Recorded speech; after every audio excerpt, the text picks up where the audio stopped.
There are only two things that ever bothered me about the Halloween franchise. The way Jamie Lee Curtis kept screwing up the timeline by coming back, and the fate of Michael's parents. No, not this scumbag with his fucking mental list of bullshit. He wasn't even Michael's dad.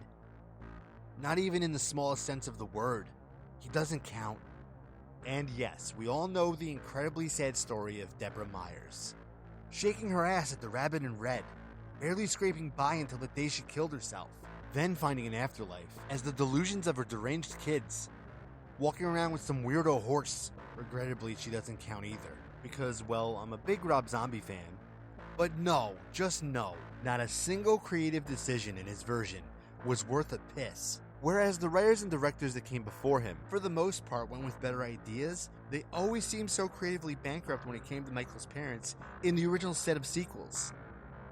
Believe me, I understand that in part 2 they mentioned the parents were killed. But come on, why abide by a throwaway line like that? They were killed. No explanation how or why. They were killed. Get out of here with that bullshit.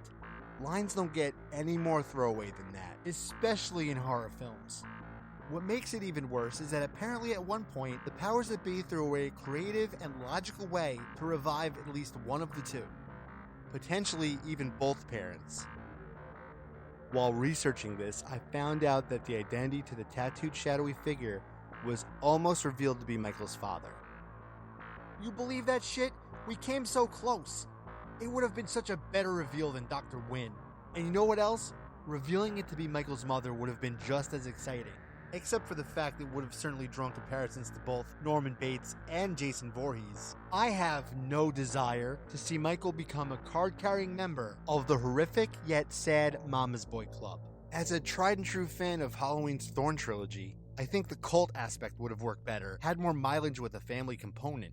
You don't have to tell me, I know I'm in the minority with this. Most Halloween fans prefer to live in a fog without any answers. I would rather have just enough answers to give way to more questions. For instance, taking the big reveals in Halloween 6's lore, that Michael's evil is a curse, as some sort of sacrifice to the rest of the tribe. If the tattooed shadowy figure was revealed to be one of Michael's parents, would that mean they put it on their own son? Ultimately sacrificing their own daughter in the process? Is that why they went out alone that Halloween night? Or is the curse of Thorn inflicted at random among the cult?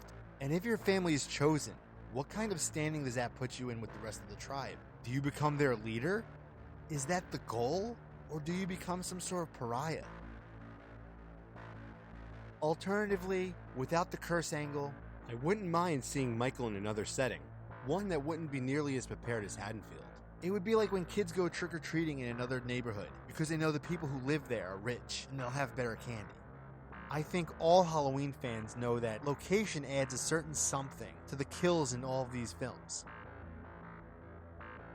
So yeah, let's see him take his show on the road, maybe a few towns away from Haddonfield, or even Chicago. And if he happens to find the parents that couldn't bring themselves to visit him, the ones that left him abandoned, then it's a true Halloween party. It wouldn't even be necessary that after a lengthy struggle, either of them survive. It could prove to be a neat little standalone film that builds the franchise on and out as a whole. And the best part, the part that I think would make all the fans happy, is that Michael's evil would be even darker than before. Where would it go from there? Only Dr. Loomis knows for sure. Black cats and goblins and broomsticks and ghosts. Covens of witches with all of their hosts. You may think they scare me, and you're probably right. Black cats and goblins on Halloween night. Trick or treat,